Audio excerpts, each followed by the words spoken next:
Hello, and welcome to week 4 in our discussions of the Ten Commandments. Today we are going to be looking at the fourth commandment, honoring thy mother and father. When we look at the Ten Commandments, they are typically grouped into two categories. There's the first 3 and the remaining 7. The first 3 take and address the man's relationship towards God.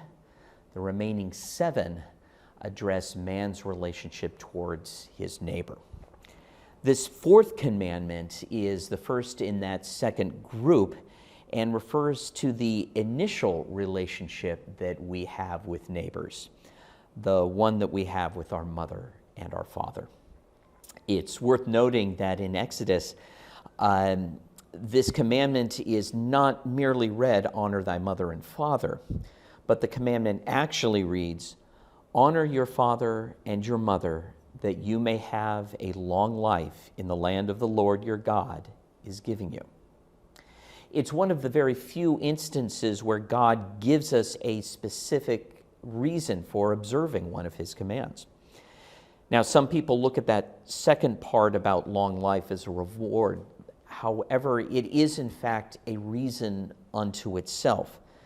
Sociology shows us that if we build a society where children do honor parents with tight family bonds, that society will thrive.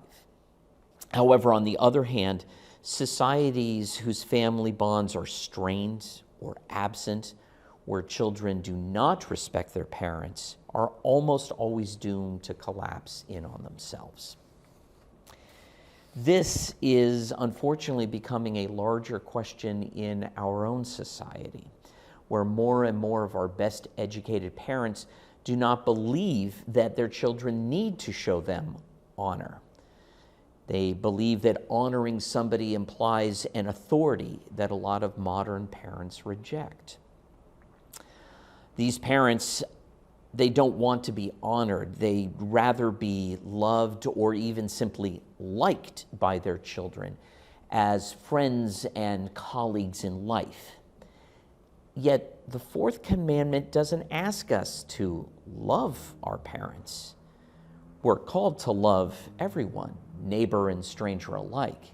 The Bible instead demands that we show honor to our parents, and only to our parents.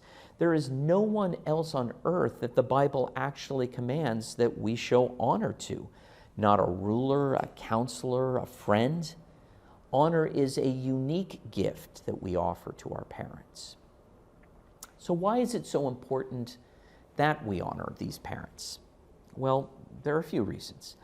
First, a parent who isn't honored isn't really a parent. They are effectively an adult peer that is simply present with their children. The parental role really becomes an empty shell. And society is full of statistics of children without parents, even if an adult is present in the house. Our crisis right now is with the absence of fathers, the result of which is young men who are more likely to commit crimes, and young women who get into dangerous relationships with problem men who are destined for failure. Another reason for the commandment to honor parents is that it's through parents that children begin to learn of a moral authority that actually exists beyond them, and one to which they're accountable. This begins in the home. When children learn to live under the authority and rules of their parents, those parents gain a greater ability to teach their children about the existence and moral authority of God. Now, finally, a society that honors parents focuses itself on greater goods. It reminds us that we as a nation do not serve the nation, but actually that the nation is there to serve us, to respond and honor the needs of its people. Ultimately, the role of a parent is very unique, and it should be treated that way. You don't speak to your parents in the same manner that you speak to other people. You don't address them by their first name. You interact with them according to a lifetime of understanding of motivations, their desires, abilities, and even shortcomings. This is how you honor them. And let's not forget that if your children see you honor your parents, no matter how hard that may sometimes be, the chances are far greater that they will honor you. God believes in parenting as a virtue and blessing for the world. It is why he declares honoring parents as a commandment, and why that commandment brings us long life in the land of the Lord. So it is ultimately honoring our parents. We honor God as well. Thank you very much. Please be safe, and God bless.